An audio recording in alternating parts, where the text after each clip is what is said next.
शुक्लांबरधरं विष्णुं शशिवर्णं चतुर्भुजं प्रसन्नवदनं ध्याये सर्वविघ्नोपशान्तये। ओम श्री गुरुभ्यो नमः।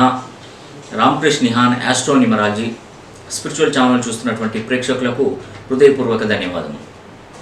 ఈ వీడియోలో ముఖ్యంగా 2019వ సంవత్సరం నుండి ఈ యొక్క కొన్ని తేదీలలో పుట్టిన వారికి వాళ్ళకు అదృష్టం అనేది కూడా వాళ్ళకు ఎదురవబోతుందని కూడా మీకు తెలియజేస్తున్నాను।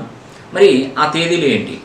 ఆ తేదీలలో కేతువుకు సంబంధించిన తేదీలు అవి 7వ నంబరు మరియు 16వ నంబరు, 1 రవి 6 శుక్రుడు 6+1 7 ఇది కేతువు సంఖ్య, మరియు 25వ నంబరు 2 చంద్రుడు 5 బుధుడు 25 2+5 7 ఇది కేతువుకు సంబంధించిన సంఖ్య।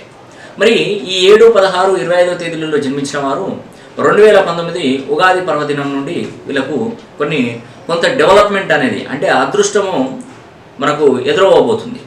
ఎప్పుడైనా గుర్తుపెట్టుకోండి, అదృష్టం మన వెనుక ఉన్నట్టయితే ఆ అదృష్టాన్ని అందుకోవాలంటే మనం అక్కడ ఆగవలసి వస్తుంది। కానీ అదృష్టం ఎదురుగా వస్తుందంటే మనం నడుస్తూ అదృష్టం ఎదురొస్తే మనకు తక్కువ టైంలోనే ఎక్కువ డెవలప్మెంట్ అని కూడా మనకు కలుగుతుంది। కాబట్టి ఈ యొక్క 7, 16, 25వ తేదీలలో పుట్టిన వారికి అదృష్టం ఎదురవబోతుంది అని కూడా మీకు కళాఖండిగా తెలియజేస్తున్నాను।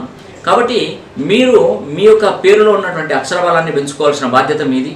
ఎందుకంటే మీరు బాగా ఉంటేనే మీకు అదృష్టం కూడా కలిసి వస్తుంది। ఇప్పుడు ఉదాహరణకి ఒకతను ఒక బిందె నిండా కూడా అమృతం పట్టుకొచ్చాడు। ఆ బిందె నిండా అమృతం పట్టుకొచ్చినప్పుడు మీ దగ్గర ఒక చిన్న గ్లాస్ ఉంది, మరి ఆ బిందె అమృతాన్ని ఈ యొక్క గ్లాసులోకి మనం పోసుకోలేము, ఎందుకంటే మీ దగ్గర కెపాసిటీ లేదు।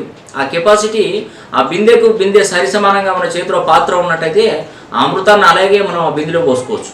కానీ మీ దగ్గర చిన్న గ్లాస్ ఉంది, కానీ అక్కడ అమృత భాండం అనేది పెద్దగా ఉంది।